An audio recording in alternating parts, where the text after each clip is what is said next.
Joyce. So magandang umaga po sa bawat isa. Tayo po ay magsisimula na sa ating pananambahan. Inaanyayahan ko po ang lahat na tumayo.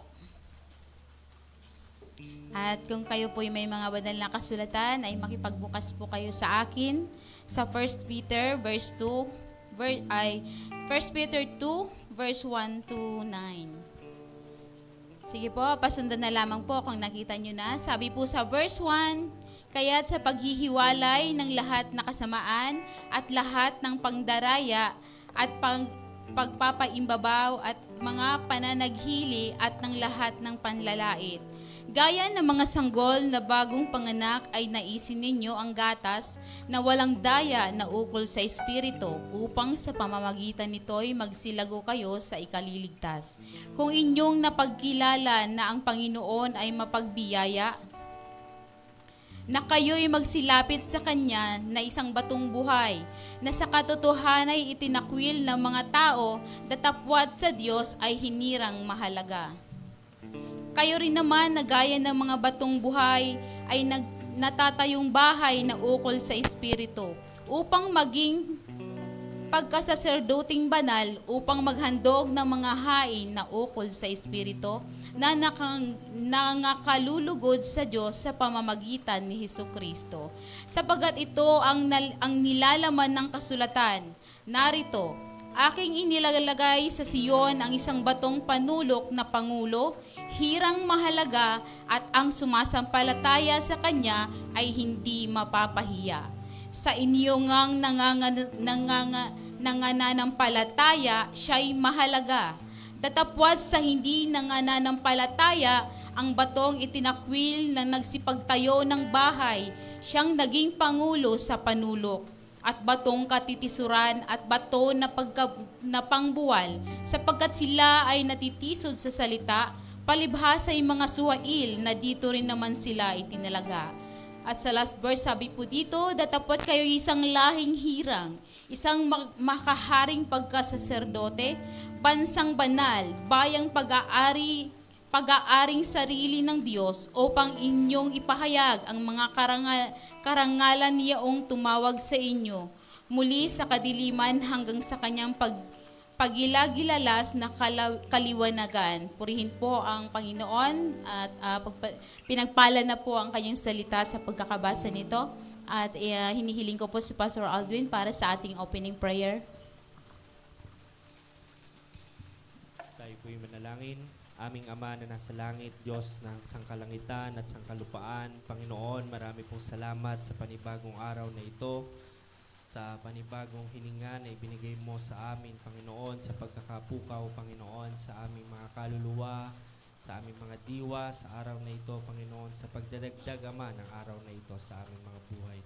Sa pagkakataon, Panginoon, na kami ay makarating sa lugar na ito, kasama ang lahat ng naririto ngayon na niloob mo na makarating sa lugar na ito, Panginoon, marami pong salamat dahil dalangin lamang namin na sa aming pagsasama-sama sa umagang ito, bagamat maulan, ay maibigay namin, Ama, ang aming pasasalamat sa iyo sa nagdaang linggo na ginawa mo sa aming mga buhay at sa darating pang mga araw, O Diyos, dahil ikaw ay tapat at mabuti at lahat ng ito ay dahil sa iyo, ikaw ang may akda ng bawat isa at bawat layunin, Panginoon, ng buhay na ginawad mo sa amin, Lord. Sa umagang ito, patuloy mo kaming kahabagan at kaawaan, Panginoon. Kami po ay patuloy na nagsusumamo sa iyo, Panginoon. Dahil alam namin na wala kaming magagawa kung wala ka sa aming mga buhay. Kaya Ama, marami pong salamat sa araw na ito, sa pagtitipon na ito at sa iyong banal na pangalan na patuloy naming sinasamba, sa iyong banal na presensya na patuloy naming nakakasama, Panginoon, sa aming mga buhay. Lord, ang lahat ng ito ay itinataas namin sa banal mong pangalan, O Jesus. Ang lahat po'y magsabi ng Amen. Sige po, manatili po tayong nakatayo at ating awitan ng ating Panginoon sa iyang kabutihan noon hanggang ngayon. Hallelujah, Jesus. Glory to your name, O Lord.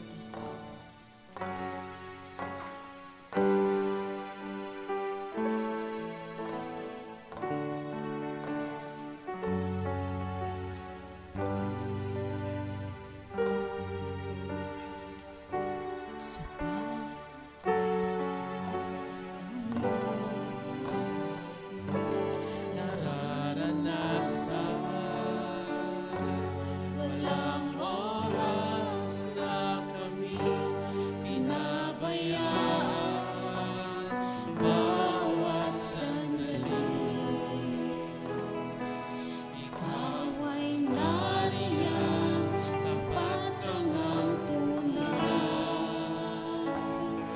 sa bawat araw. Pag-ibig mo ay laging nararanasan. Walang oras na kami iyong iniwan, bawat sandali. Ikaw ay nariyan, tapat kang ang tunay. Minsan pa sa bawat araw. Yes, Lord. Hallelujah, Jesus.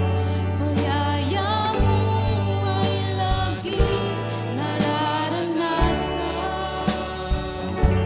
Walang oras na kami inuyayaan, bawat sandali. Ikaw ay nariyan, tapat kang ang tunay.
na ika'y nananatiling tapat noon, ngayon.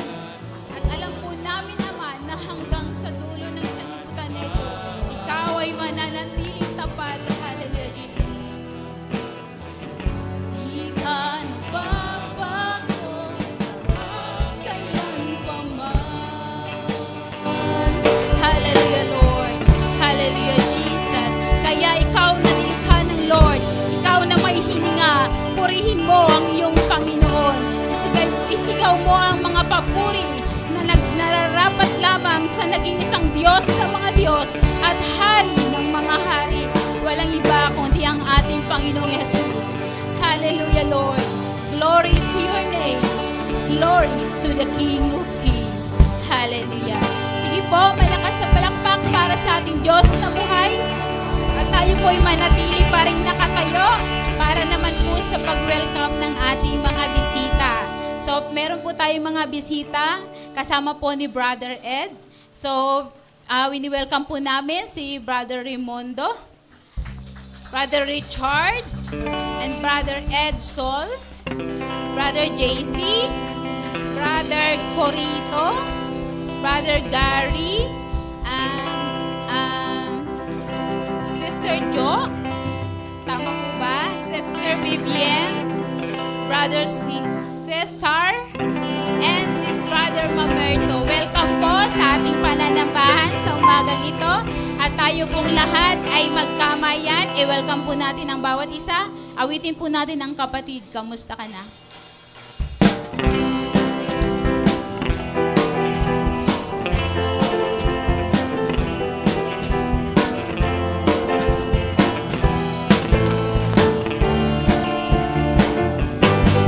Kapatid, kamusta ka na?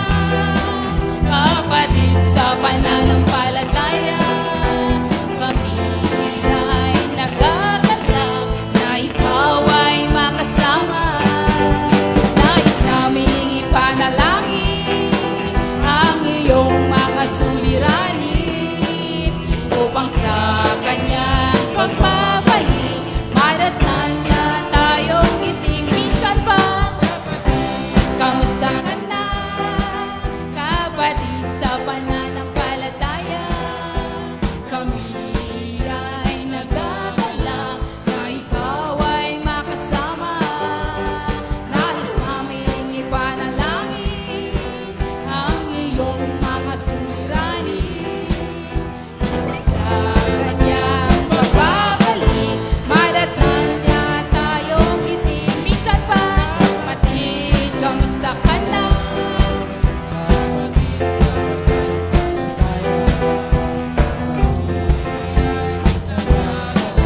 Na ikaw ay makasama. Nais naming ipanalangin ang iyong mga suliranin upang sa kanyang pagbabalik madatnan niya tayong gising, kapatid. Hallelujah.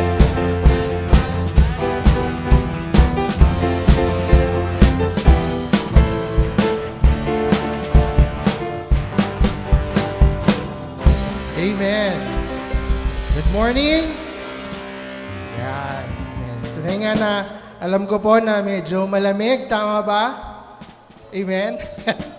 Yan. Pero tuloy-tuloy po rin po ang ating papuri at pasalamat sa Diyos na buhay sa umagang ito. Amen. Kung kayo po ay may banal na kasulatan, makipagbukas po kayo sa akin sa 1 Peter 1:18-21. Sabi po dito, "For you know that it was not with perishable things such as silver or gold that you were redeemed from the empty way of life handed down to you from your ancestors, but with the precious blood of Christ, a lamb without blemish or defect.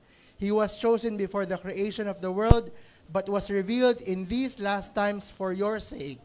Verse 21, "Through him you believe in God who raised him from the dead and glorified him, and so your faith and hope are in God." Yan. Tayo daw po ay hindi natubos sa pamamagitan ng pilak o ginto, kundi sa pamamagitan ng dugo ni Kristo. At yung bagay na yon ay dapat nating i-celebrate. Ano mo?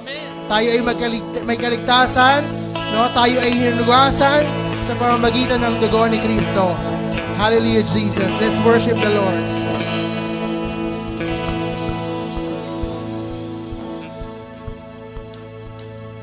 I've been washed in the water, washed in the blood. I'm as good as new. Oh, hallelujah. I've been washed in the water, washed in the blood, all because of you. Oh, hallelujah.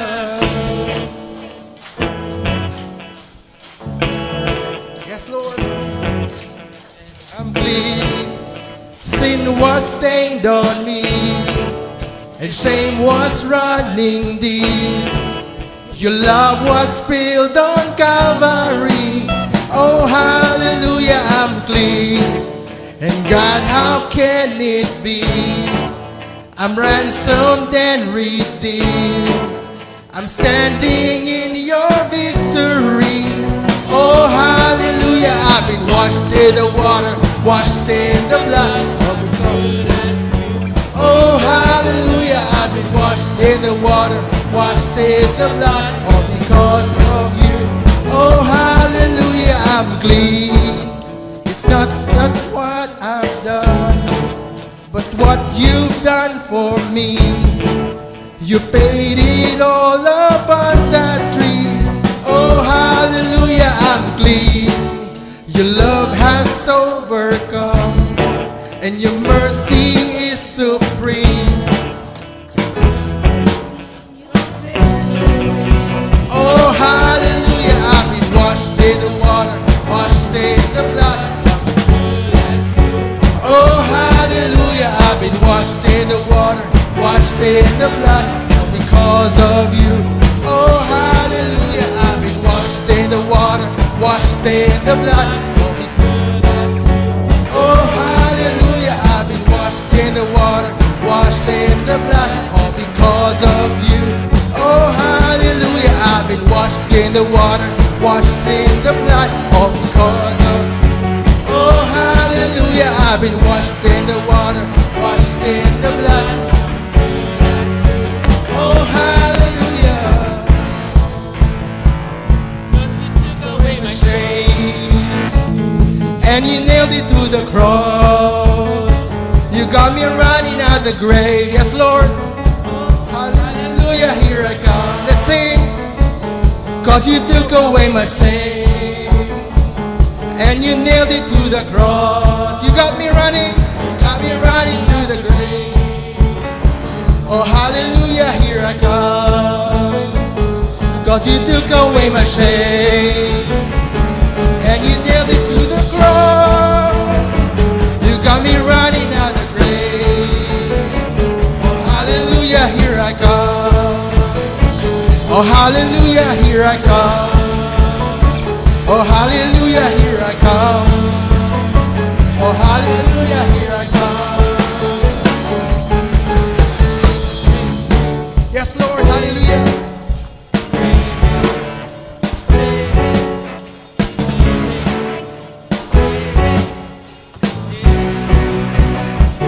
Sing.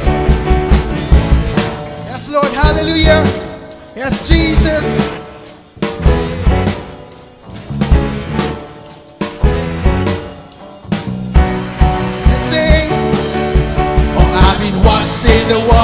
Washed in the blood, I'm as good as new.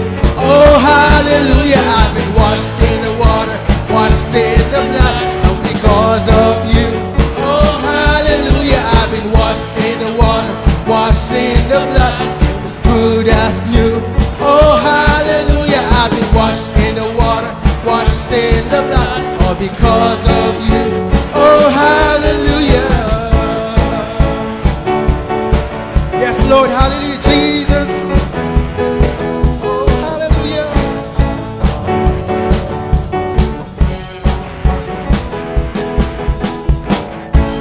Yes, Lord.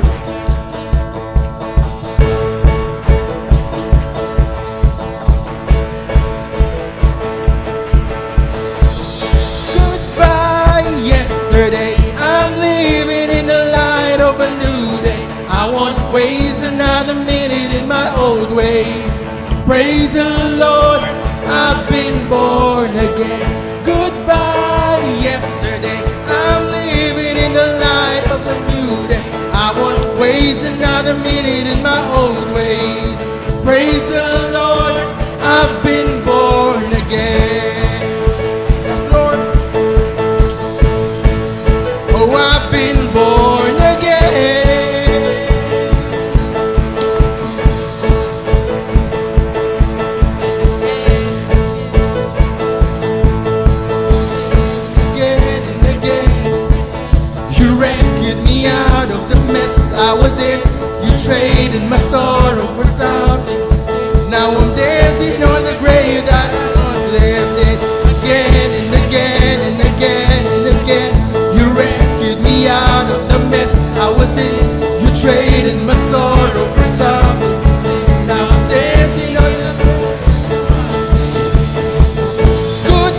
rescued me out of the mess I was in. You traded my sorrow for something to sing. Now I'm dancing on the grave that I was living. Again and again and again and again, you rescued me out of the mess I was in. You traded my sorrow for something to sing. Now I'm dancing in the grave that I was lived in.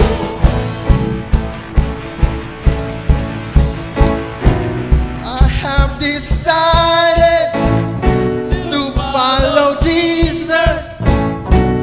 The world behind, the cross before. Let's sing. I have decided to follow Jesus. The world behind, the cross before. I have decided to follow Jesus. The world behind, the cross before. I have decided to follow Jesus. The world behind, the cross before. Again and again, you rescued me out of the mess I was in.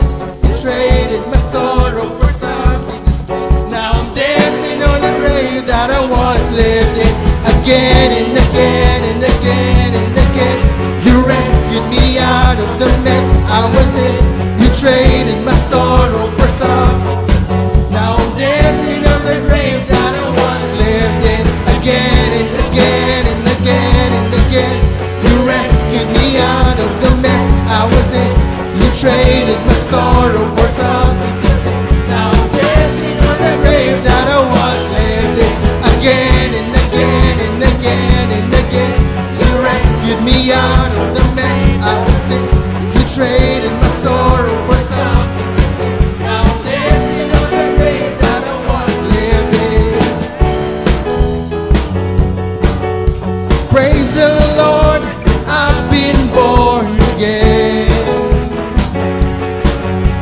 Praise the Lord, I've been born again.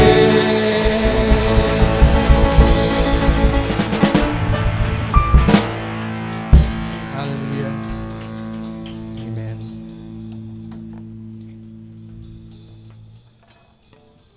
Patuloy po natin na purihin ang Panginoon sa umagang ito.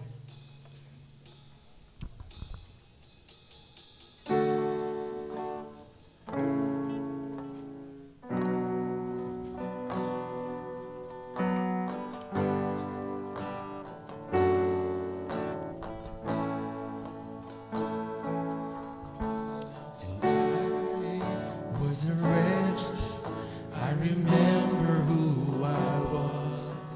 I was lost, I was blind, I was running out of time. Sin separated, the breach was far too wide. But for the far side of the castle, you held me in your sight.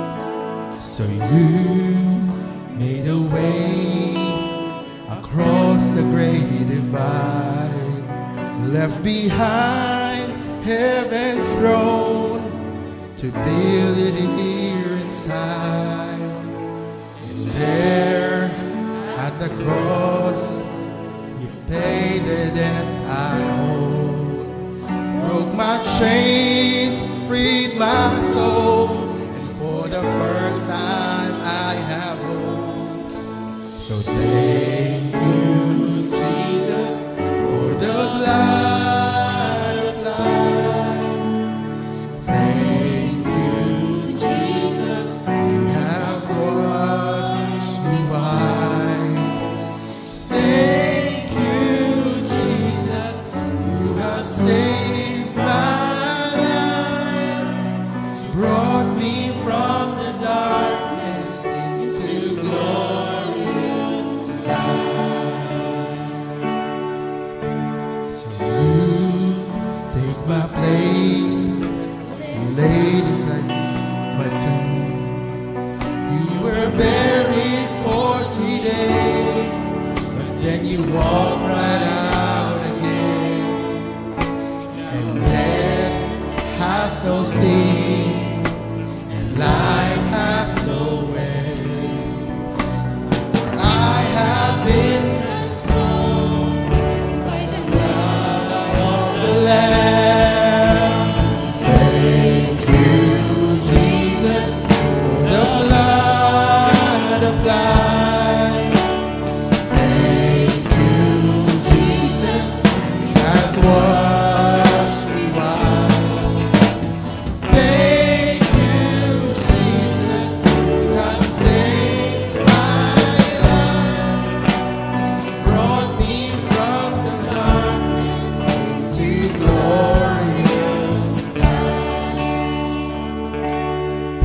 was a wretch, I remember who I was. I was lost, I was blind, and I was running out of time. Sin separated, the breach was far too wide. But for the far side of the castle, you held me here inside. So you made a way across the great divide, left behind heaven's throne to build it here inside. And there at the cross, you paid the debt I owed, broke my chains, freed my soul, and for the first time I have hope. Thank you, Jesus, for the blood applied. Thank you, Jesus, it has washed me white. Thank you, Jesus, you have saved my life, brought me from the darkness into glorious. Let's say thank you, Jesus. Thank you, Jesus, you have walked the light.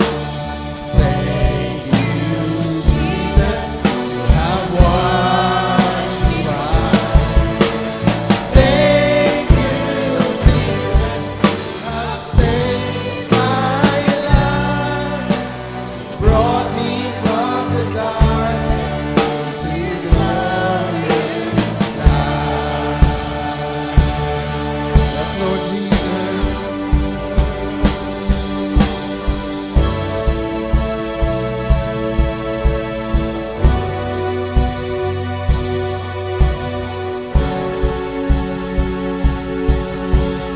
There is nothing stronger than the wonder-working power of the blood.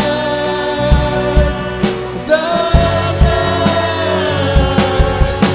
that calls us sons and daughters. We are ransomed by the Father through the blood. The blood. Oh, there is nothing stronger than the wonder-working power of the blood. The blood that calls us sons and daughters. We are ransomed by the Father. The blood.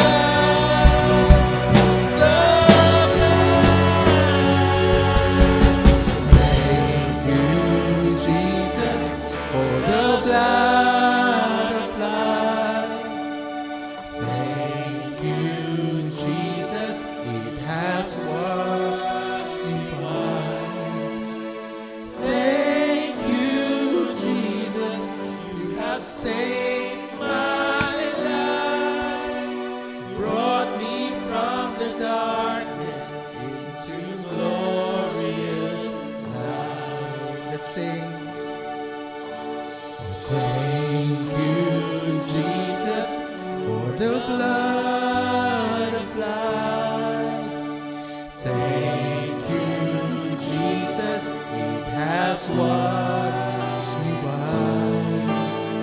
Thank you, Jesus, you have saved my life. You brought me from the darkness into glorious light.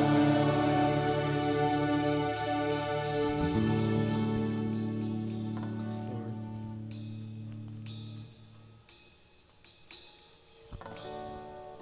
Yes, Jesus.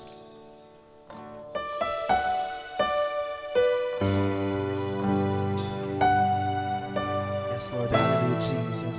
Truly, we are serving a holy God. That alone means He deserves all the praises all the glory and honor. Hallelujah. Falling down in worship to sing the song of ages to the Lamb. And all who gone before us, and all who will believe, to sing the song of ages to the Lamb.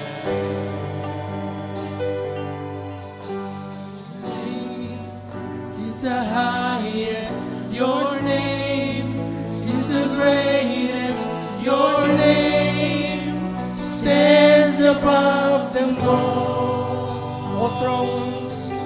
All thrones and dominions, all powers and positions, your name stands above them all. And the angels cry, holy, all creations cries, holy, you were lifted high, holy, holy forever.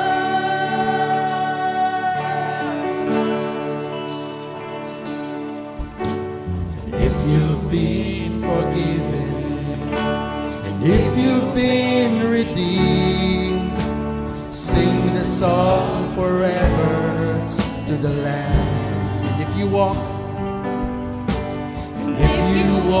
in freedom, and if you bear His name, sing the song forever to the Lamb. We'll sing the song forever and amen. And the angels cry, holy, all creation cries, holy, you are lifted high, holy, holy forever. Hear your people sing. Hear your people sing. Holy to the King of Kings. Holy, you will always be. Holy, holy forever. Sing your name. Your name is the highest. Your name is the greatest. Your name stands above them all. All thrones and dominions, all powers and positions, your name stands above them all. Your name is the highest. Your name is the greatest. Your name stands above them all. All thrones and dominions, all powers and positions, your name stands above them all. Your name is the highest. Your name is the greatest. Your name stands above them all. All thrones and dominions, all powers and positions, your name stands above them all. And the angels cry, holy, all creations cries, holy, you were lifted high,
Truly, Lord, you are holy God. Yes, Jesus.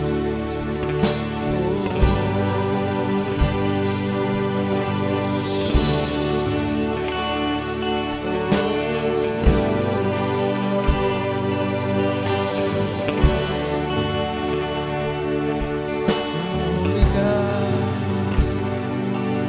you are holy. Yes, Lord. Hallelujah, Jesus. Come on, church. Let us worship the Lord. Let us give thanks to Him. He deserves all the praises and honor and all our worship. Hallelujah, Jesus. For all the things that He has done. Hallelujah, Jesus. Come on, church. Let us lift our voices. Hallelujah, Jesus. Hallelujah, Jesus. Yes, Lord. Hallelujah. Thank you, Jesus. Yes, Lord. Hallelujah, Jesus. Thank you, Jesus. Hallelujah. Patuloy kayo, Panginoon. Nagpapasalamat sa iyo, Panginoon, sa iyong katapatan, sa iyong pag-iingat, sa iyong araw-araw, Panginoon, ng pagkilos sa bawat sa amin, Panginoon. Salamat, Panginoon, dahil patuloy ka, Lord, na tapat at mabuti sa bawat isa sa amin, Panginoon. Salamat, Lord, sa mga biyaya, Panginoon. Salamat sa mga pagpapala. Hallelujah, Jesus. Salamat sa kagalingan, sa provision sa araw-araw, Panginoon. Salamat, Panginoon, sa iyong pag-ibig, sa kaligtasan, Panginoon, na iyanandog mo para sa amin, Panginoon. Maraming salamat, Panginoon. Tunay nga, Panginoon, nakarapat dapat kang purihin at pasalamatan ng lahat ng iyong nilalang, Panginoon. Hallelujah, Jesus. Yes, Lord. Hallelujah, Jesus. Yes, Lord. Hallelujah. Oh, hallelujah.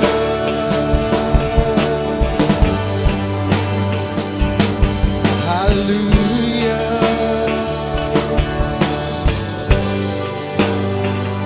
Yes, Lord. Hallelujah, Jesus. Yes, Lord. Thank you, Jesus. Amen. Palakpak po para sa Diyos na buhay. Amen. Palakpak para sa Diyos na buhay. Amen. Hallelujah. Amen. Sa Diyos po ang lahat ng papuri. Kayo po ay pansamantalang makakaupo.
Praise the Lord.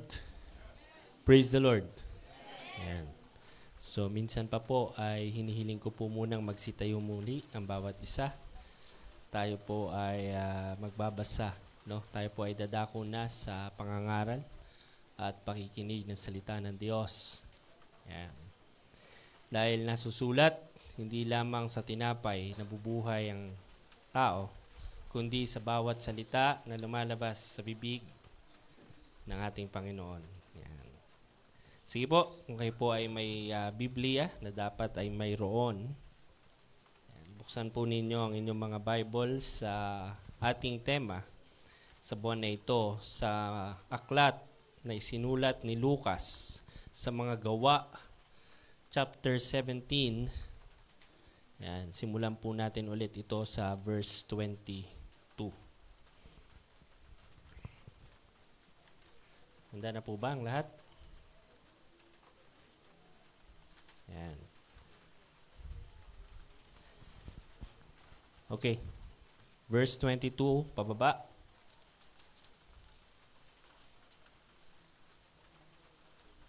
Sorry.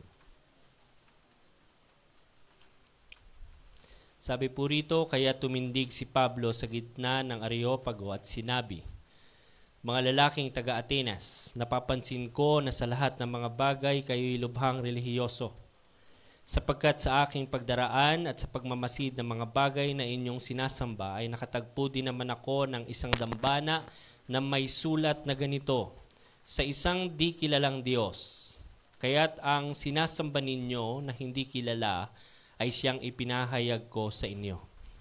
Ang Diyos na gumawa ng sanlibutan at ng lahat ng mga bagay na naririto, siya na Panginoon ng langit at ng lupa ay hindi tumitira sa mga templong ginawa ng tao.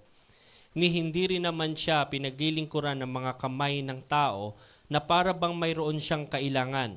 Yamang siya ang nagbibigay sa lahat ng tao ng buhay at ng hininga at ng lahat ng bagay na ito. Nilikha niya mula sa isa ang bawat bansa sa mga tao upang manirahan sa ibabaw ng buong lupa. Itinakda niya ang mga panahon at mga hangganan ng kanilang titirhan upang kanilang hanapin ng Diyos. Baka sakaling siya'y mahagilap nila at siya'y matagpuan. Bagamat hindi siya malayo sa bawat isa sa atin, sapagkat sa Kanya tayo'y nabubuhay at kumikilos at nasa Kanya ang ating pagkatao, tulad ng sinasabi ng ilan sa inyong mga makata, sapagkat tayo rin ay Kanyang supling. Yamang tayo'y supling ng Diyos, hindi marapat na ating isipin na ang pagka-Diyos ay katulad ng ginto o ng pilak o ng bato na inanyuan ng husay at kaisipan ng tao. Ang mga panahon ng kahangalan ay pinalampas na nga ng Diyos. Ngunit ngayon pinag-uutos niya sa lahat ng tao, sa lahat ng dako na magsisi. Sapagkat itinakda niya ang isang araw kung kailan niya hahatulan ang sanlibutan ayon sa katwiran sa pamamagitan ng lalaking kanyang itinalaga at tungkol dito'y binigyan niya ng katiyakan ang lahat ng tao. Ang kanyang muling buhayin siya mula sa mga patay. Nang kanilang marinig ang tungkol sa pagkabuhay ng mga patay, ay nangutya ang ilan, ngunit sinabi ng iba, pakikinggan ka naming muli tungkol dito. Sa gayoy umalis si Pablo sa gitna nila, subalit sumama sa kanya ang ilang mga tao at nanampalataya. Isa sa kanila si Dionisio na taga-Areopago at isang babaeng ang pangalan ay Damaris at iba pang mga kasama nila. Tayo po ay manalangin. Aming Diyos na buhay, marami pong salamat sa inyong mga salita na aming binasa. Dalangin lamang namin na maintindihan namin ang katuturan ng mga bagay na ito na ipinangaral ni Apostol Pablo halos 2,000 taon na ang nakakaraan sa lugar ng Athens, Panginoon, na siyang hanggang sa panahong ito ay napaka-importante sa aming lahat na nabubuhay sa mundong ito, Panginoon. Nagbago man ang panahon, nagbago man ang mga lugar, ngunit ang mga mangyayari ay hindi magbabago dahil ito ay itinakda mo. At ang bawat kataga, Panginoon, na binitawan ng iyong lingkod na si Apostol Pablo ay nagmula sa iyo at hanggang ngayon ay nangungusap sa amin. Panginoon Diyos, alam namin na ikaw ang mayakda ng lahat. Nasa sa iyo ang buhay. Nasa sa iyo ang lahat ng bagay na aming tinatamasa ngayon. Mula sa iyo ang mga bagay na ito. Kaya Panginoon, hayaan mo maibigay namin ang aming pasasalamat. Naibigin ka namin ng buong puso, buong kaluluwa, buong pag-iisip at buong kalakasan, O Diyos, na sa aming buhay na ito, na bagamat hindi namin alam kung hanggang kailan na lamang dahil sinasabi mo na ikaw ang nag-akda ng hangganan ng panahon. Hangganan kung hanggang saan lang kami makakarating at makakapunta. Bago bawiin ang buhay na ito, Panginoon, nasa sa iyong kamay, nasa sa iyong kapasyahan at kabutihang loob ang bawat isa na naririto ngayon. O Diyos, marami pong salamat sa pagkakataon na marinig ang iyong mga salita. Magbunga ito ng pananampalataya sa amin, tigit sa lahat ng pagsisisi. Marami pong salamat. Ito po ang aming dalangin sa banal mong pangalan, O Jesus. Ang lahat po'y sumigaw ng Amen. Palakpakan po natin ang Diyos, mga kapatid. Makakaupo na po kayo. Yan. Sabi dito, nakakatuwa, no? Kasi alam natin ang Athens, ang pinaka-patron ng Athens, sino po? Yung Diyos-Diyosa nila si Athena, no? Yan. Ayan. So, tayo po ay naririto ngayong umaga, bagamat maulan, bagamat may bagyo. Unang-una sa lahat dahil ito ang araw ng panambahan na itinakda ng Panginoon. Pangalawa ay mayroon talaga tayong dedication. Tama po ba? May dededicate mamaya na bata? Nasaan po yung i-dedicate? Nandyan po ba? Okay. Nandun, sa likod. Sige. Sabi dito ni Paul, habang siya ay naglalakad sa Athens, alam niyo naman po ang Athens, no? Pag naglakad kayo dito noong unang panahon, noong panahon ni Paul, marami talagang rebulto ito sa gilid-gilid. Marami itong dambana. Bukod sa mga templo, marami silang mga altar na nasa labas. Yan. Ngayon, bawat altar may alay. Bawat dambana may alay. Okay. Yan po yung uso sa kanila noong unang panahon. At kapag sila po ay nagkakaroon ng worship, no, pag nagwo-worship sila ng kanilang mga Diyos-Diyosan, hindi mo po madidistinguish kung yung pag-worship ba ay moral o hindi. Kasi napaka-immoral na dumadako po sa punto na kung saan nagkakaroon sila ng pagtatalik sa public places pero sa pangalan ng kanilang mga Diyos. Yan. Sukatin niyo po ang history ng Greek. Diyan po sila magaling. So yung pagiging religious nila ay para rin magkaroon sa kanila ng ma-serve yung kanilang layaw. Yung kanilang pagsamba na kanilang dinisenyo para sa kanilang sarili at sa kanilang bansa ay para ding bigyan ng kalayawan ang kanilang mga gusto sa buhay. So para sa kanila, yung kanilang mga sinasambang Diyos ay para ibigay sa kanila yung mga luho ng kanilang katawan na kanilang hinahanap. Sabi nga kanina, sa Sunday School, ano yun sabi? Ano daw yung katumbas ng mga yon? Pleasure, ano pa? Ano pa po? Convenience. Comfort. Hindi ko po sinasabing masama ang mga bagay na yan. Okay? Pero, yung pursuit ng convenience, ng comfort over o higit pa kaysa sa paghahanap o paghagilap o pagkilala sa Diyos, yun yung masama. Okay? Marami kayong nakikita na mga tao, lahat naman kung tatanungin natin, pag tinanong mo sila kung naniniwala sila sa Diyos, lahat naman magsasabing naniniwala sila sa Diyos. Tama po ba? Amen po ba? Lahat naman eh. Wala namang hindi. Right? Sino po bang hindi naniniwala sa Diyos sa panahong ito? Lahat. Okay, sige. Ang problema natin, para tayong mga taga-Greece, may kilala tayo, alam natin may Diyos, pero para sa atin, He is unknown. Hindi natin kilala.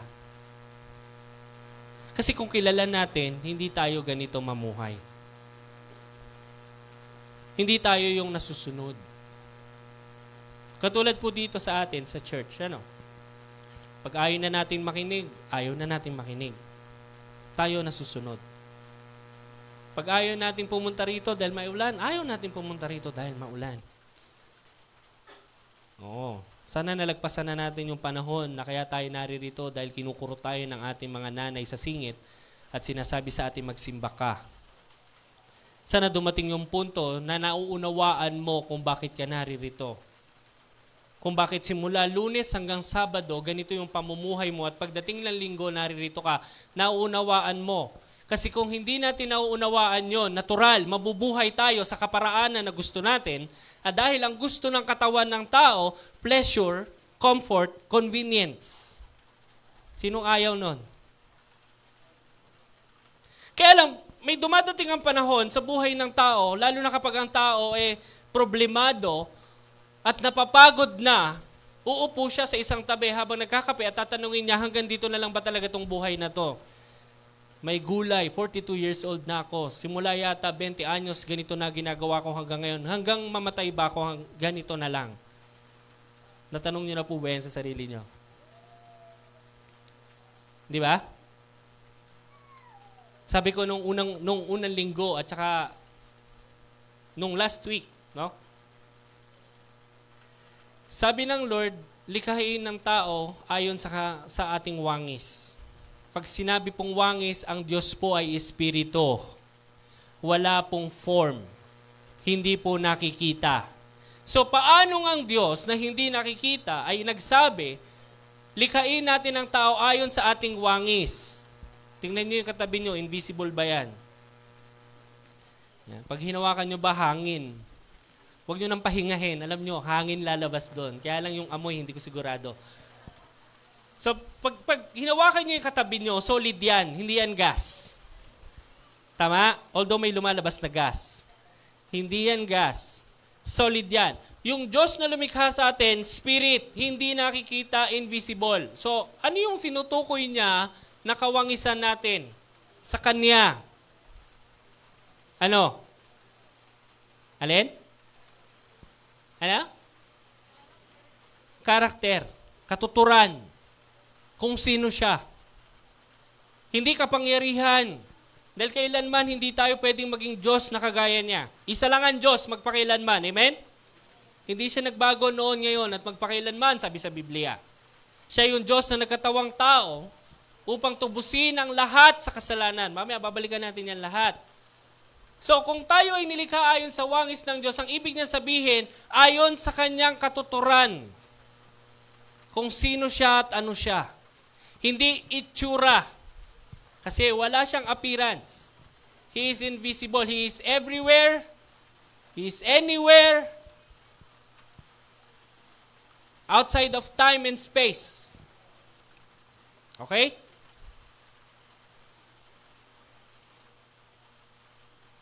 Ngayon, uulitin ko, maraming nagsasabing may Diyos, kaya lang kung tatanungin mo sila sino, maraming hindi nakakakilala sa Kanya. Para rin tayo mga Griego, nag-aalay tayo ng dambana at nakasulat lang sa baba, to the unknown God. Basta alam ko may Diyos. Ngayon, isa sa katuturan ng Diyos ay yung kaya niyang gawin. Anong hindi kayang gawin at kayang gawin ng Diyos na kilala natin? Sabi ni Pablo, siya ang gumawa ng buong sanlibutan. Sasabihin niyo sa akin, siya rin ba yung gumawa ng upuan na inuupuan ko? Kung sasabihin kong oo, papayag ba kayo? Sasabihin niyo sa akin, hindi kasi ang gumawa niyan tao, ang nakaisip niyan tao, tsaka makina. Babalikan natin, saan ba nagmula yung isip ng tao? Sino ba ang nagbigay ng karunungan sa tao? Sino ba ang nagsabi sa iyo na pagkasilang mo, hanapin mo yung nanay mo? Na kahit hindi ka pa nakakamulat, alam mo kung sino yung nanay mo. Sino naglagay sa iyo ng karunungan na yan? Ha? Di ba yung mga bata? Alam ng anak mo kung aalis ka. Sino ang nagbigay sa kanila ng karunungan na kapag ikaw ay aalis, makakaramdam sila ng takot dahil iiwan mo kami at hahabol siya sa iyo. Sino dito ang hindi hinabol ng anak pag aalis papuntang trabaho? Hindi hinanap ng anak. Sino nagbigay sa anak nyo ng karunungan na yon? Kayo ba? Habang lumalaki siya, nagkakaroon siya ng tinatawag nating disposisyon sa kanyang sarili. Tama? Siya ngayon yung nagdidesisyon sa kanyang sarili. Pagamat siya'y maliit pa, siya yung nagdidesisyon. Kahit sabihan niyo yung mga anak nyo, ang pwede lang natin ibigay sa kanila ay guidance. Pero sila po ay may desisyon na ginagawa sa kanilang mga buhay. Tama po ba? Kung sila ay natutong magsalita at nakakaramdam silang mag-CR, anong ginawa nila? Natural, hindi sila nagsabi. Gusto nila yung nagkakalat sila eh. That's another option. The second option, mami, pupu. Tama? Pero kung nag-i-enjoy sila na makita kayo na nai-stress sa paglilinis ng pupu nila sa sahig, then ngingitaan lang nila kayo at doon lang sila pupupo sa sahig. Choice nila yon. Sino may sabi na may choice ka? At sino may sabi sa atin na yung mas magaling tayo kaysa sa Diyos natin? Ha? Sino may sabi sa atin na mas magaling tayo sa Diyos natin? Na wala naman siyang kinalaman sa atin dahil tayo ay tayo. Lahat ng nakikita nyo sa bahay at mansyon ko, dahil yan sa akin. Lahat ng nakikita nyo sa sakyan ko, dahil yan sa akin. At lahat na nakikita nyong asawa ko, dahil yan sa akin. Hindi po ba? Now, uuwi tayo ng bahay natin mamaya and we will pray because may darating na bagyo at ang daan ng bagyo ay gabi, madaling araw. Eto, wala pa yan. Nasa dulo pa lang tayo. Mamayang gabi ang daan ng bagyo. Sabi nung tricycle driver na sinakyan ko kanina, alam mo sir, walang naglinis ng mga kanal natin dito. Alam nilang magkakabagyo. Natural, barado yung mga kanal natin. Tapos malakas yung darating na bagyo. 10 kilometers per hour na lang ang kategory niya ay super typhoon na. Nasa 215 yata siya ngayon. Kung di ako nagkakamali. So habang papalapit siya sa lupa, lalo siya nag-intensify. Okay, sige. So mamaya, asahan natin, worst case scenario, super typhoon siya, pagbagsak niya ng Isabela o ng Aurora. At ang Pilipinas is how many kilometers from Aurora and Isabela, at yung kanyang radius, yung kapal ng ulan na dala nito, yung kanyang bilog is around 700 plus kilometers. So ibig sabihin, maglandfall man siya sa Aurora, NCR and Rizal, damay ka. So mamayang gabi, magpipray tayo. Kasi wala namang kakayahan ng lahat na mag-panic buying. Gustuhin man natin mag-panic buying. No? Hindi, kahapon kasi, kasama ko yung prayer group, pumunta kami ng Walter Mart kasi sabi ko medyo tahimik doon sa coffee shop na yun, doon tayo mag-usap, mag-session. Ang daming tao sa supermarket.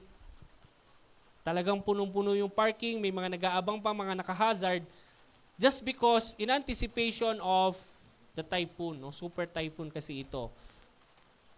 Last time na nagkaroon ng super typhoon sa party ng Samar at Leyte, si Yolanda, ano nangyari?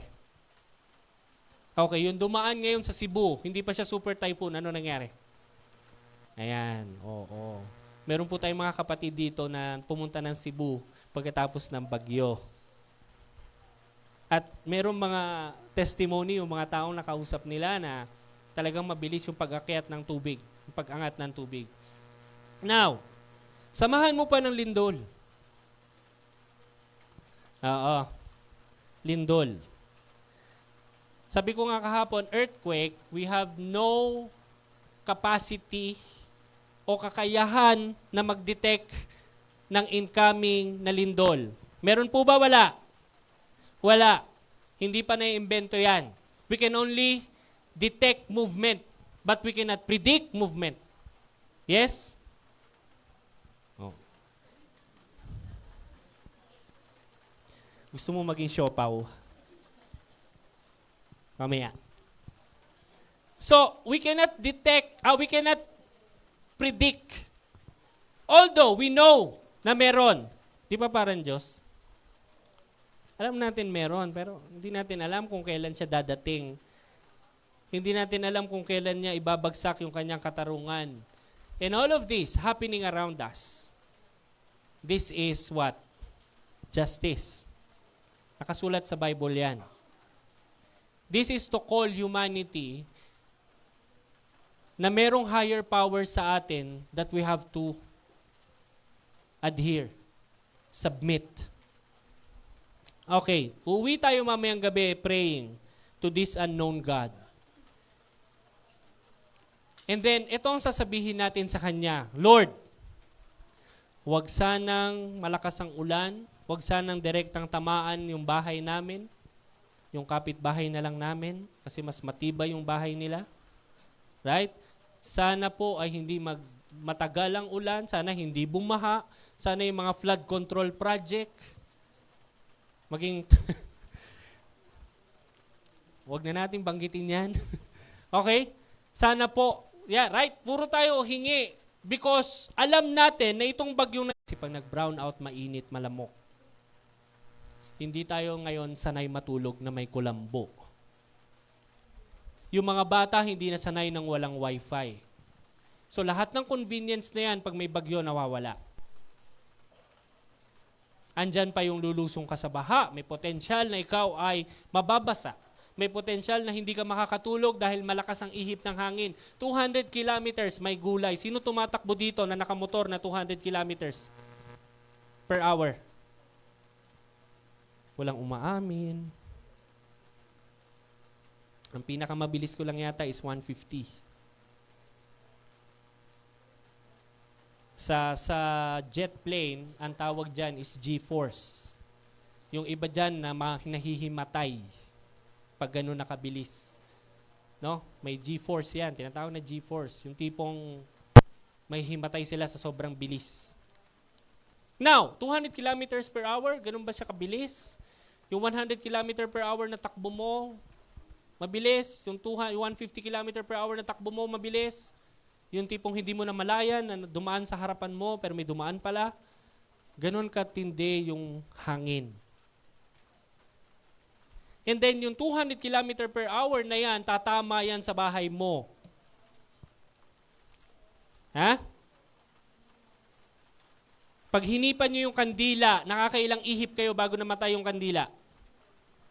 Depende sa distansya. Tama po, ano? Pag medyo lumayo ka, ito yung kandila mo, hinipan mo, sabihin natin consistent yung lakas at baho. Pag hinipan mo yan, pag lumapit ka, pag mas malapit, mas malakas. Tama po ba? Oo, pag lumayo ka, kasi nadidisperse na yung hangin. So yung force niyan, pag malayo yung pinanggalingan niya, pagdating sa'yo, medyo nawawala na dun sa kandila. Pero pag nilapitan mo, kung buong puwersa niya, sasaluhin yung kandila. Patayan. Baka pati yung kandila lumipad. Again, depende sa lakas at baho. Yung katabi mo, ilang beses mo hinihipan bago matumba? Again, depende sa lakas at sa... Okay. Depende sa lakas at baho. Anong point? Ang point ko is para tayong hihipan mamaya ng hangin na malapitan. Ganun siya kalakas. And now we will pray. We will pray to a God that we never or seldom prayed to before. We will pray to a God that we have never or seldom asked, Lord, ano bang gusto mong mangyari? We will pray to a God that we have never or seldom asked for forgiveness. And then we expect tonight na gagawin niya lahat ng sinabi natin. That is praying to an unknown God from a heart na hindi naman nakakakilala sa Kanya. Kasi feeling natin, siya yung may obligasyon sa atin na sundin lahat ng gusto natin dahil siya ay Diyos. Sabi ni Paul, hindi siya tumitira sa anumang gawa ng tao. Ni hindi niya kailangan ng kamay natin para paglingkuran siya dahil wala siyang kailangan. So, kung yung Diyos na yan ay walang pangangailangan sa tao, bakit obligado siyang ibigay yung pangangailangan ng tao? Naitanong na po ba natin yan? Yung Diyos na walang kailangan sa tao. Sabi nga ng Panginoon pag pinatigil nyo yung mga yan na sumamba, kahit yung mga bato na yan, kaya kong utusan na sambahin ako. Ano ibig niya sabihin? Kahit wala kayo, pwede akong sambahin ang nilikha ko. Kahit wala kayo, tao, pwede ako sambahin. At hindi ako nanghihina kapag hindi niyo ako sinasamba. Kagaya ng doktrina ng mga Griego. Alam niyo po ba, kilala niyo si Zeus, ano? Zeus, kilala niyo? Si Hades, okay. Sila ay nanghihina pag hindi sila sinasamba ng mga tao. Yun yung kanilang nasa doktrina nila yon. Kaya kinakailangan, sabi ng mga tao, kailangan magtalik pa tayo ng magtalik para lumakas yung Diyos natin. Doktrina nila yan. Yung Diyos natin, walang kailangan sa atin. Tayo ang may kailangan sa Kanya. Nabubuhay tayo dahil sa Kanya.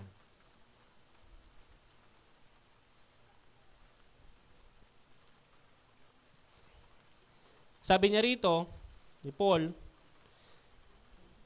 nalampas na nga ng Diyos. Yung mga panahon ng kahangalan natin. Pag sinabing hangal, ano ibig sabihin nun? Ang hangal ba ay nakakaalam ng mga bagay at nakakakilala sa mga bagay? Ang hangal ba, pag sinabi mong hangal, magaling at matalino? Well, sa harapan ng Lord, pag sinabing hangal, ibig sabihin hindi mo siya kilala. At gumagawa ka ng mga bagay na hindi mo nalalaman. Ang tawag sa iyo ay hangal. Pero ang lakas ng loob mo, at sinasabi mo na tama yung ginagawa mo, kahit alam mo hindi ka sigurado, so sa mata ng Diyos, kahangalan yan. Hindi sa mata po ng tao, ha? Kasi tayo, ang mata natin, bias. Tama po ba? At kaya itong dayain. Kaya itong dayain. Okay? Ang mata ng tao, kayang dayain. Kaya nga ang tao minsan naniwala na ang mga tao ay lumilipad dahil napanood nila sa sinihan si Superman. Alam naman natin na yun effects lang. So, para lang yun, madaya ang ating paningin at para sabihin na totoo, realistic yung paglipad. Dati kasi nakapatong lang sa lamesa Di ba? Ngayon, realidad na. At namamangha tayo. Di ba? Dahil yung nakikita mo, hindi naman lahat totoo. Pero ang problema, hindi nakikita mo na hindi naman totoo, pinaniniwalaan ng tao. Okay? Ngayon, anong sabi? Yung kahangalan daw ng tao ay pinalampas na. Ano yung kahangalan ng tao?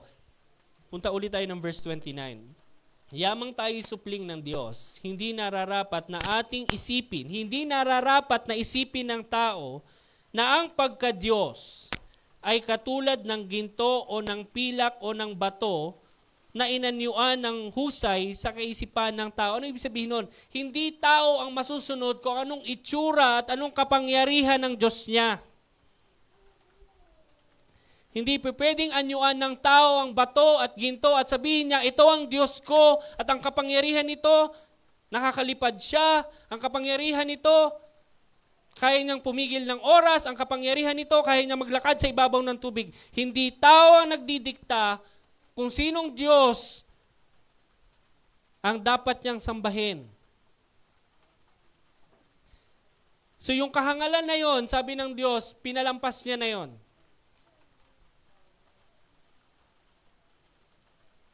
Ang tawag doon ay idolatry.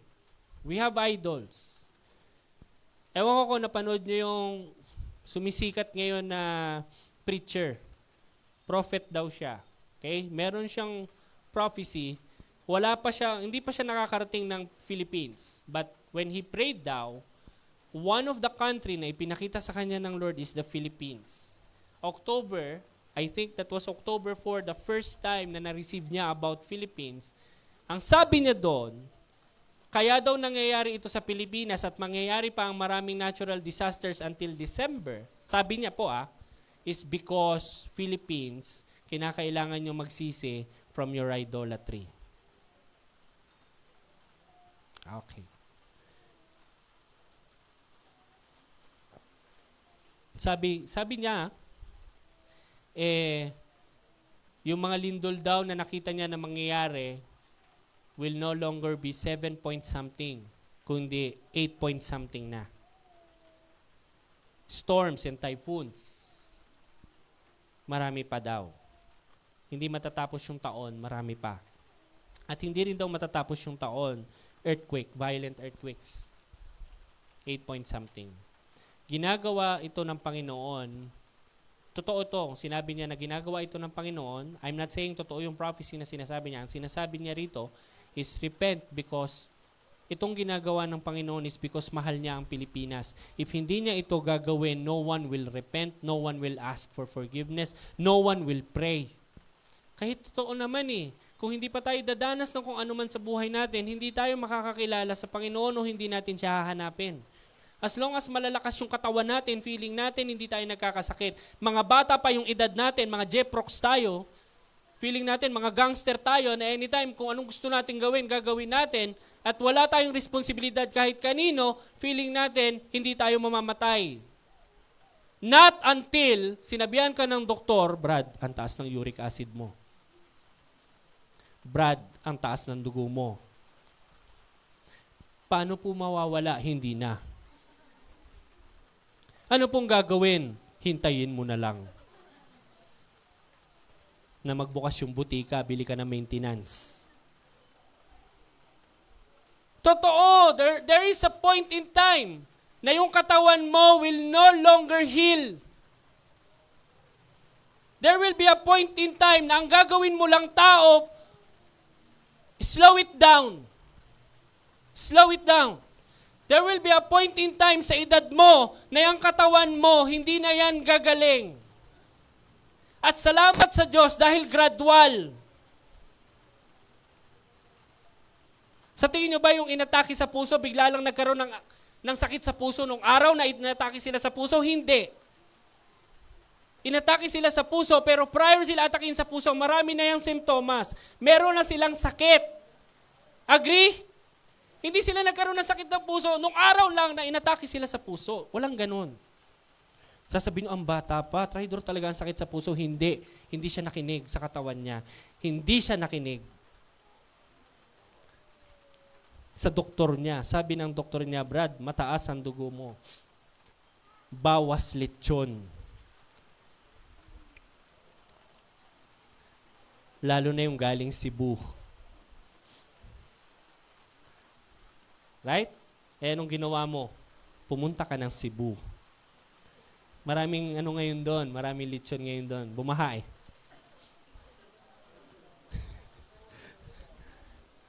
Anong point? May hangganan ng tao.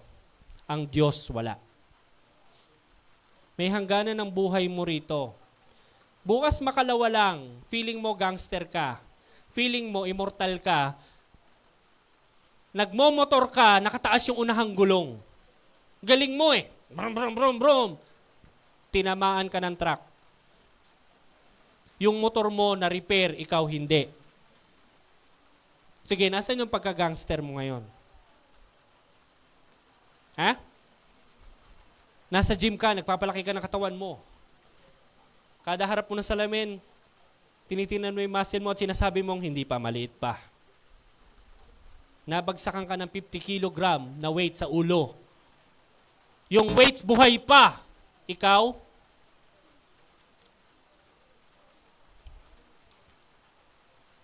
Nakuha niyo yung ibig ko sabihin. Now, anong binigay na guarantee ng Lord? Sabi rito, nagbigay ng guarantee ang Lord sa pamamagitan ni Kristo. Na kung sino man ang mananampalataya sa Kanya ay mabubuhay na maguli na kasama Niya. Anong sabi rito? Sa pamamagitan ng pagkabuhay muli ni Kristo, meron tayong seguridad na tayo din ay mabubuhay na kasama Niya. Hindi nga lang sa pamamagitan ng katawan na to, kung hindi doon sa panibagong katawan na ibibigay sa atin. Pumunta po tayo sa Romans 6.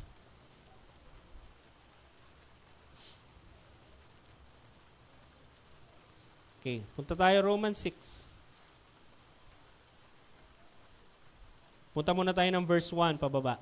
Sabi diyan, ang tanong ni Paul sa mga tao, ano nga ang ating sasabihin? Magpapatuloy ba tayo sa pagkakasala upang ang biyaya ay sumagana? Huwag nawang mangyari. Tayong mga namatay na sa pagkakasala. Babalikan ko po ito ha. Paano nga tayong mabubuhay paroon? Hindi ba ninyo nalalaman na tayong lahat ng mga nabautismuhan kay Kristo Jesus ay mga nabautismuhan tungo sa kanyang kamatayan? Kaya tayo ay inilibing na kasama niya sa pamamagitan ng bautismo tungo sa kamatayan na kung paanong si Kristo ay muling nabuhay mula sa mga patay sa pamamagitan ng kaluwalhatian ng Ama, gayon din naman tayo ay makakalakad sa panibagong buhay sapagkat kung tayo ay naging kasama niya na katulad ng kanyang kamatayan, ay makagkakagayon din naman tayo sa kanyang muling pagkabuhay. Nalalaman natin na ang ating dating pagkatao, ano yung dati nating pagkatao? Yung makasalanan. Yung dati nating pagkatao, ito yung ipinanganak tayo ng nanay natin. Sinasabi ko sa inyo kanina, bata pa lang tayo, may options na tayo. Bata pa lang tayo, namumukpok na tayo ng kalaro natin dahil inaagaw na yung laruan natin. Sino nagturo sa atin nun? Bata pa lang tayo, yung iba sa atin, meron nga ako nakikita, grade 6 pa lang yata, nagsisigarilyo na. Bata pa lang tayo, 12, 13 anyos, may mga magjowa na. Diba? Ito yung pagkatao na kung saan sa sobrang dikit nito sa pamumuhay sa mundo o sa kamunduhan, lahat na yata ng mga bagay na makasalanan ay kanyang gusto. Ito yung tinatawag na sinner's nature.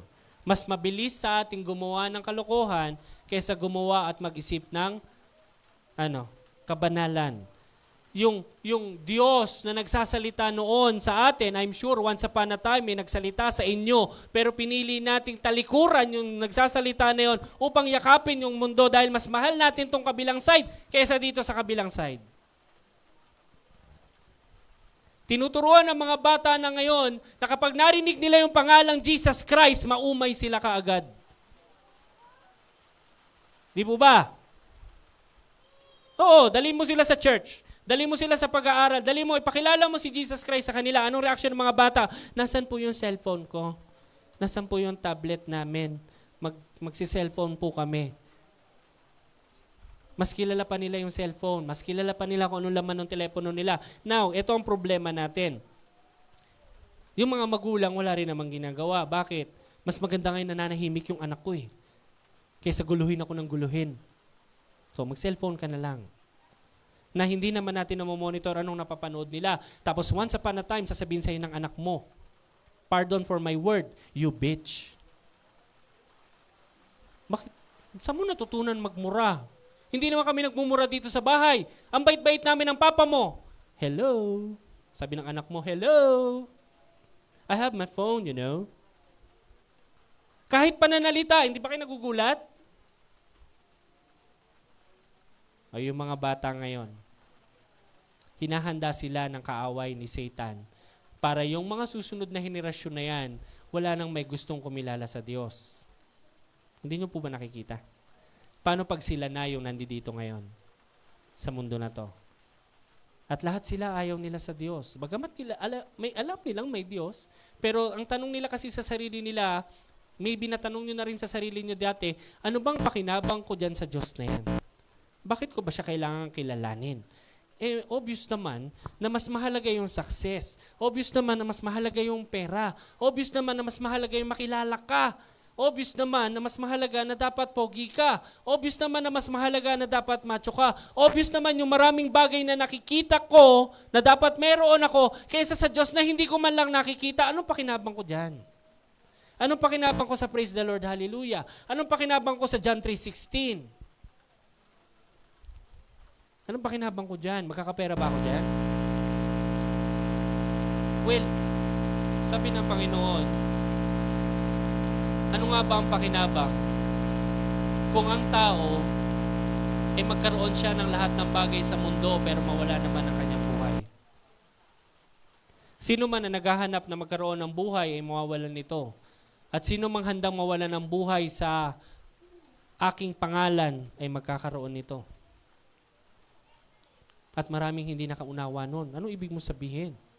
Pag hinanap namin yung sarili naming buhay, mamamatay kami. Hindi, ang ibig niya sabihin, yung buhay na dinidescribe niya rito is yung buhay na walang hanggan sa kanya. Kasi may dalawa pong uri ng buhay na walang hanggan, sabi sa aklat ng John. Yung una, yung mga patay daw ay bubuhayin. Yung mga patay ay bubuhayin para naman sa kamatayan. Ano ibig sabihin nun? Magkakaroon po sa huling mga araw sa paghuhukom, magkakaroon ng resurrection. Yung pangalawang resurrection natin, magkakaroon yan. Para sa mga mananampalataya, that's second. Para sa mga hindi, that's first. Pero ang sabi sa Bible, yung mga nabuhay sa mundo na ito na hindi kinilala ang Diyos at hindi man lang sinunod ang kanyang kalooban, bubuhayin sila pero patungong kamatayan. Saan yung tinutukoy na yon? Sa impyerno. At habang panahon din po yon. Sabi sa Bible, habang panahon na pagtotorture. Sino ang magtotorture? Hindi po dyablo. Yung dyablo po kasama dong ito-torture. Hindi kagaya ng mga comics natin ngayon, akala natin, yung dyablo may hawak na tinidor at siya yung may-hari, siya yung may-ari ng impyerno. Hindi po, ang may-ari po ng impyerno ay ang Panginoon. Paano po totorturin yung mga tao doon? Totorturin po sila araw at gabi, sabi sa Bible, sa presensya ng Diyos. Teka pastor, akala ko ba yung presensya ng Diyos ay mabuti para sa mga nananampalataya at naghahanap sa Diyos? Yung presensya ng Diyos ay refuge. Yung presensya ng Diyos ay safety. Yung presensya ng Diyos ay peace. Yung presensya ng Diyos ay love. Pero dun sa ayaw sa presensya ng Diyos, nung nabubuhay pa sila sa mundo, para sa kanila masakit yon. Para sa kanilang ayaw ko sa iyo, layuan mo ko. Wala akong kinalaman sa iyo. Basta ako, bubuhayin ko yung sarili kong buhay sa paraan na gusto ko. Wala akong pakialam sa iyo kung sino ka. Paparusahan, papahirapan sila ng presensya na tinatanggihan nila. Now, ang sabi dito, nung tayo ay nandun pa sa pagkatao na yon, ayaw natin sa Kanya. Mas gusto natin yung mga bagay na to. Masarap to eh. Nararamdaman to, nahihipo to, naaamoy to eh. Nalalasahan. Ito hindi. Hindi ko nga nakita to eh. Mas totoo pa yung hininga ng asawa ko kapag hinihingahan ako eh. Kaysa dyan sa Diyos na yan eh. Well, kaya hindi mo siya maintindihan dahil unang-una sa lahat, ayaw mo rin siyang kilalanin. Anong sabi sa John 3? 3:3, pakibasa. 3:3 and 3:5.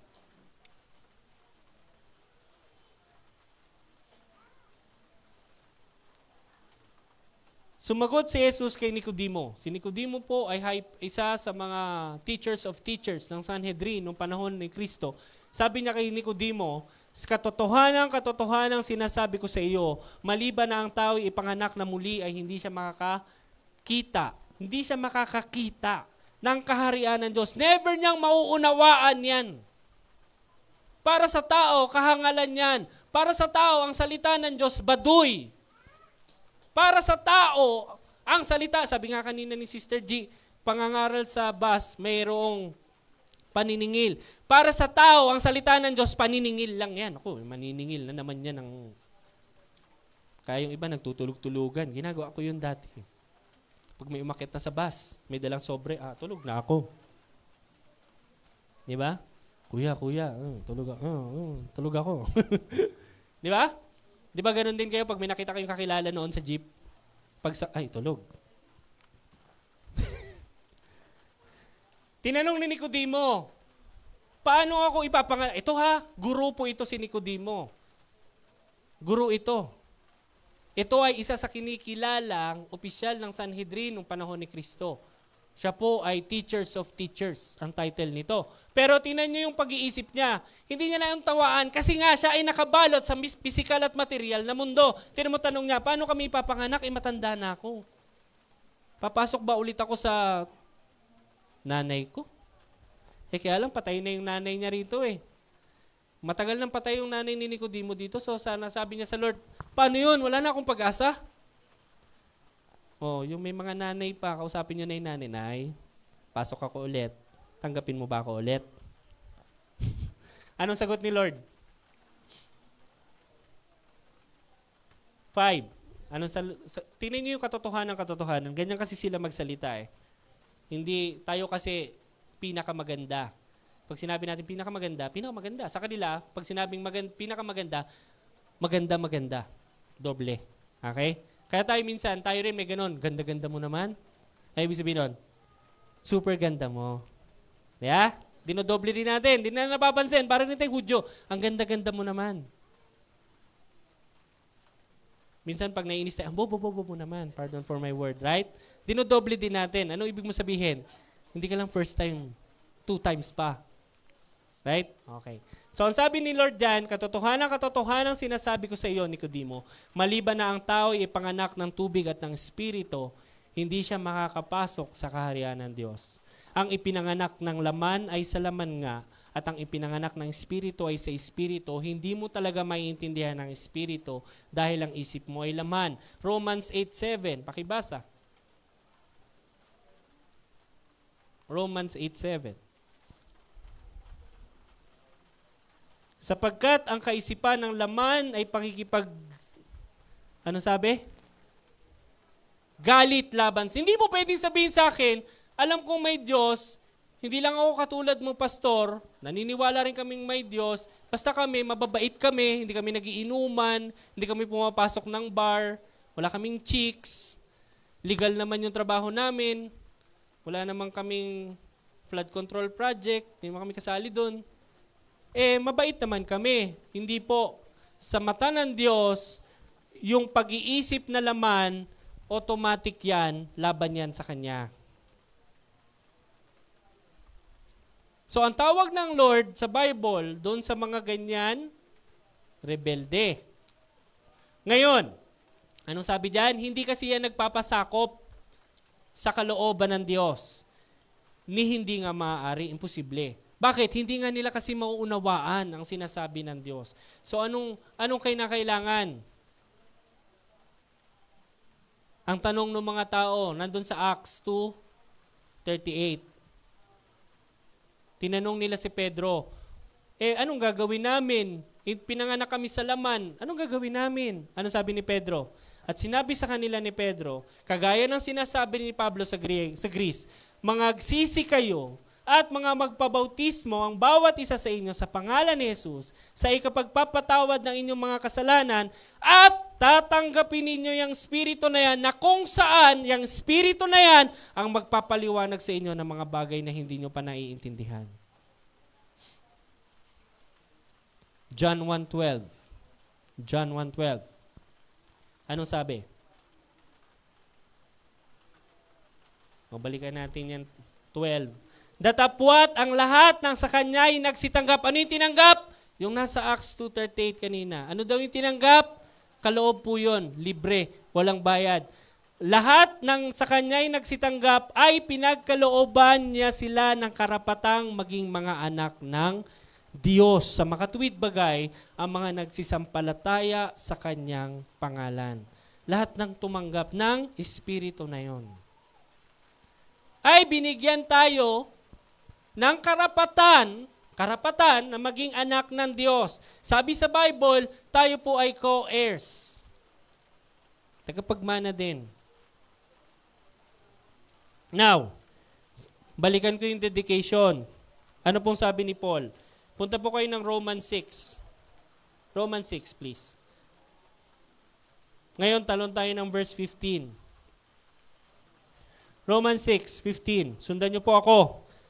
Ano nga, magkakasala ba tayo dahil sa tayo'y wala sa ilalim ng kautusan, kundi nasa ilalim ng biyaya? Huwag nawang mangyari.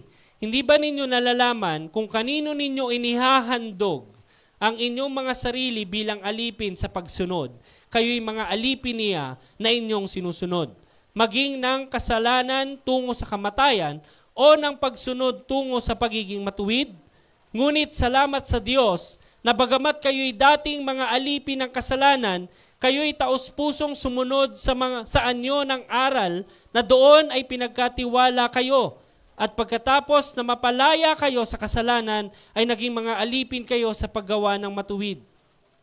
Nagsasalita ako ayon sa pamamaraan ng tao dahil sa kahinaan ng inyong laman. Ibig sabihin, hindi nyo kasi ako maintindihan.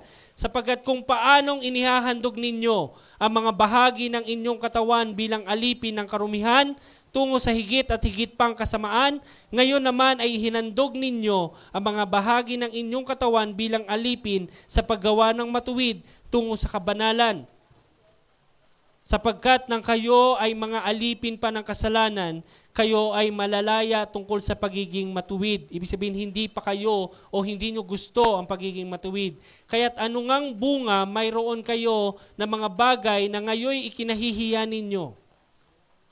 Ngayon, ikinahihiya na natin yung kasalanan. Yung bunga ng kasalanan na yan. Sapagkat ang kahihinat na ng mga bagay na iyon ay kamatayan. Subalit ngayon, pinalaya na kayo sa kasalanan at naging mga alipin ng Diyos na nagbubunga naman ng kabanalan, ang kahihinatnan ay buhay na walang hanggan. Yun po yung sinasabi kong dalawang kahihinatnan ng tao. Isa sa kamatayan at isa sa buhay na walang hanggan. Sapagkat ang kabayaran ng kasalanan ay kamatayan. Ngunit ang kaloob ng Diyos na walang bayad ay buhay na walang hanggan kay Kristo Jesus na Panginoon natin. So kung pipili tayo ngayon, saan natin gusto? Magpapatuloy ba tayo sa pamumuhay na gusto natin ngayon, na masarap, pero nasa mundo naman tayo at alipin tayo ng pagkakasala? O pupunta o lalakad tayo sa Panginoon natin na bahagya tayong mahihirapan kasi temporary lang naman itong mundo na ito. Pagkatapos naman ay buhay na walang hanggan.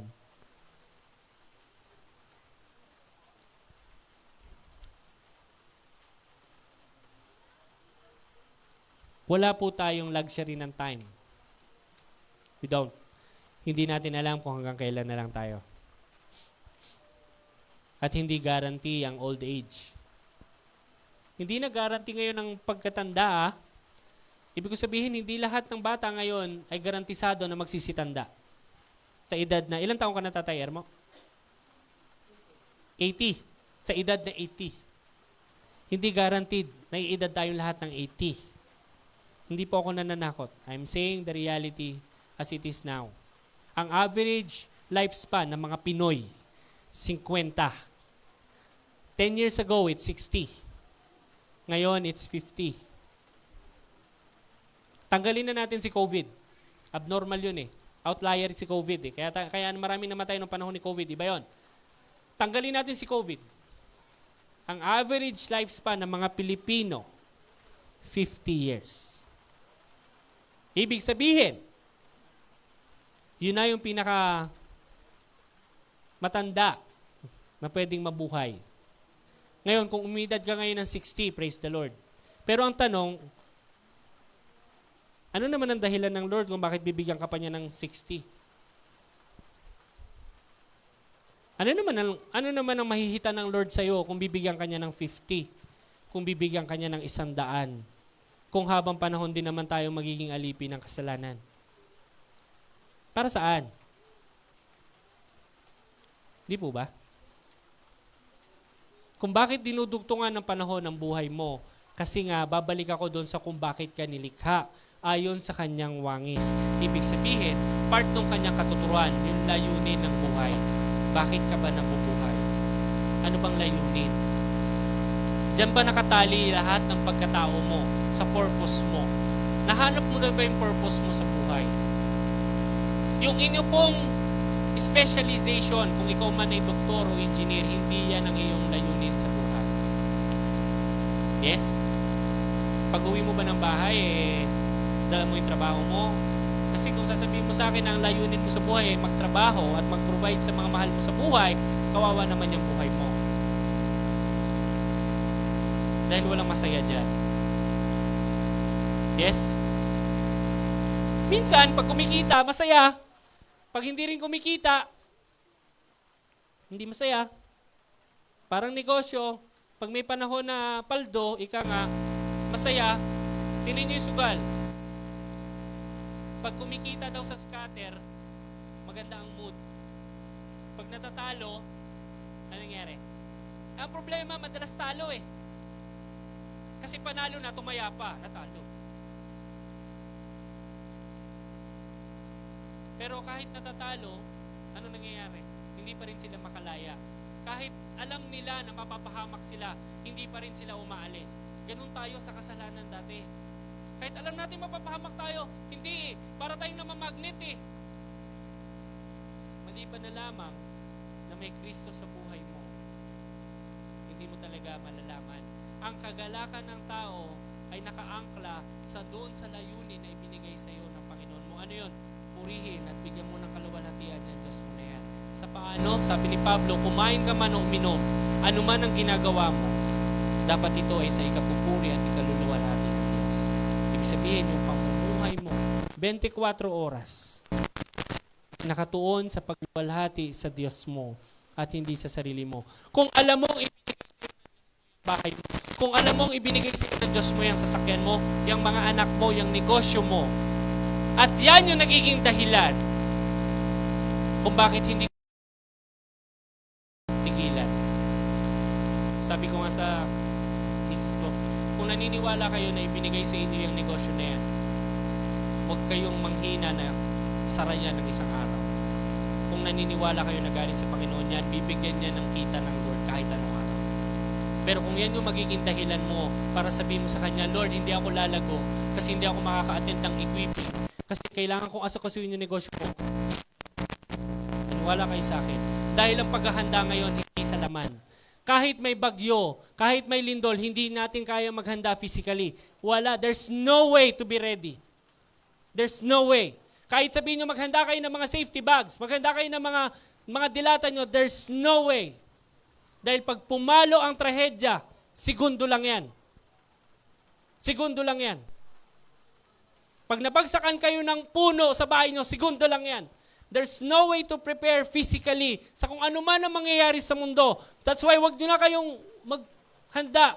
Handa nyo spiritually. Ano man ang mangyari, secured kayo kung saan kayo. Magpakalago tayo sa pagkilala natin sa Diyos. Yung relasyon natin sa Kristo na yan, yun yung palaguin natin. That is the only way to be ready. Kasi itong lugar na ito, itong mundo na to, itong tinatayuan natin, mawawala ito lahat, sabi ng Lord. Mawawala ito lahat. Mawawala ito lahat.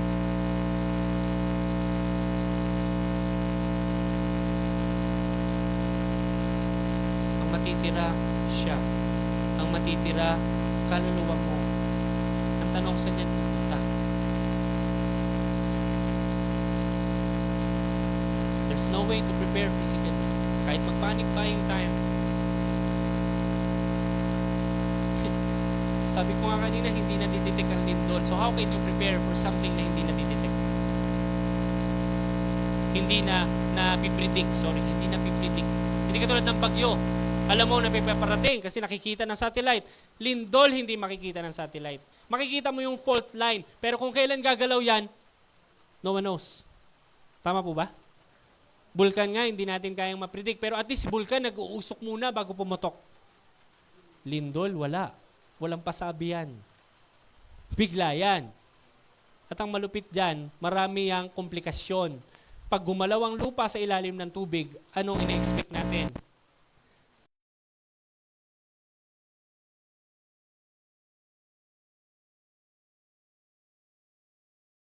Right? Ngayon, nagpadala ang national, kung ano man yung body na yun, nagpadala sila ng tsunami warning. However, ang daming tao sa coast ng India, ang daming tao sa coast ng Thailand. Ano nangyari? Noong 2004, 2006, kung ako nagkakamali, grabe yung tsunami, di ba? Biglang nawala yung tubig. So, nandun sila, nagbi-beach sila, nagsasunbathing, pagtingin nila sa dagat, nawala. Nawala. So, ano nangyari? Yung mga tao, naglapitan sa dagat. Tapos natuwa sila kasi nakita nila yung mga corals, yung mga isda na doon. Okay. Nung pagtingin nila sa malayo, grabe yung alon. Tuloy. Wala na nakaalis.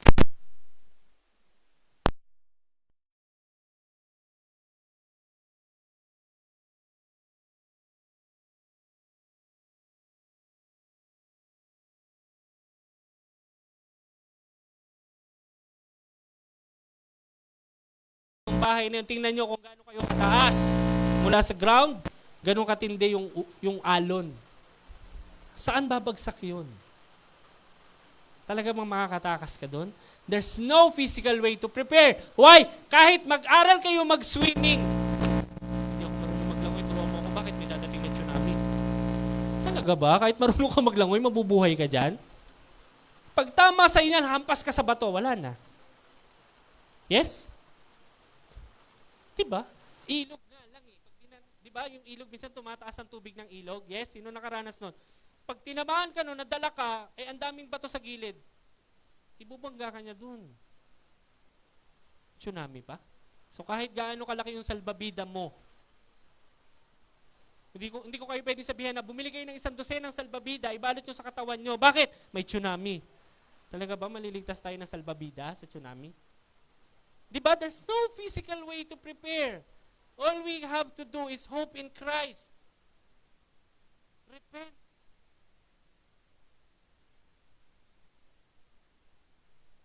Kilalanin yung Diyos. Knowing na we're helpless. Wala talaga tayong kayang gawin.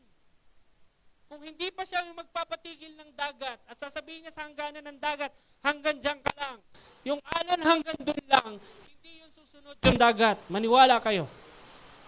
Siya yung nagbigay ng hangganan yan. Kaya kilalanin natin yan, Diyos na yan. Dahil makapangyarihan siya.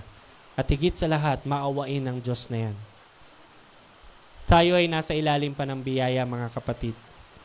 He will not cast away anyone na gustong lumapit sa Kanya. And I hope you can make a choice. Submit to Him or to the world. Last verse, James 4:4. Bakit kinakailangan nyo mag-submit? Again, James 4:4. Ang nakasulat. Kayong mga mangangalunya, adulterers, hindi ba ninyo nalalaman na ang pakikipagkaibigan sa sanlibutan ay pakikipag-away sa Diyos? Sino ngang mag-ibig na maging kaibigan ng sanlibutan? Automatic, kaaway ng Diyos. Ayoko. Nandun ako sa bad side ng Lord. Dahil bakit? Pagbalik niya, sabi ng Bible, may dala siyang tabak. At lahat ng kaaway niya pupuksain niya. Araw na kasi yun ng katarungan. Araw na yun ng paghuhukom. Ngayon, wala pa. Nasa araw pa tayo ng biyaya at awa. So anybody who will come to Him, repent and be baptized, shall receive Him. Hinihiling ko po na magsitayo ang bawat isa. Awitan po natin ang ating Panginoon. Luwalhatiin po natin siya sa kanyang mga salita.